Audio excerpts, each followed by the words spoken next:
আচ্ছা বন্ধুরা, তোমাদের আরেকবার ভালো করে দেখিয়ে দিই হনুমানজিটা। একসাথে দেখো দুটো আমি রেখেছি, এই দুটোই তোমরা কিন্তু অ্যাভেলেবেল পাবে আমার কাছে। আর এখানে এদিকে যে লালা আছে, এই লালাও অ্যাভেলেবেল পেয়ে যাবে।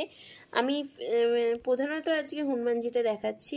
দেখো এই সাইজের যে হনুমানজিটা আছে, এটা 2 কেজি প্লাস আছে, 2.5 কেজির কাছাকাছি। তো এই হনুমানজিটা তোমরা পেয়ে যাবে। দেখো আমি দেখিয়ে দিচ্ছি, এনারও কিন্তু যে পুচ্ছ একদম কিন্তু পেতলেরই করা আছে, মানে ওই যেমন করা থাকে একদম খোদাই করে করা আছে। আর এই দেখো, আর এখানে দেখো এই যে উনি আছেন, উনি বাড়ি যাবেন বলে একদম রেডি। আর ওনারও না লেজটা হচ্ছে এখানে আছে একদম পরিষ্কার ভাবে। তো দেখো ওনারও কিন্তু কি সুন্দর, কি বিউটিফুল। আমার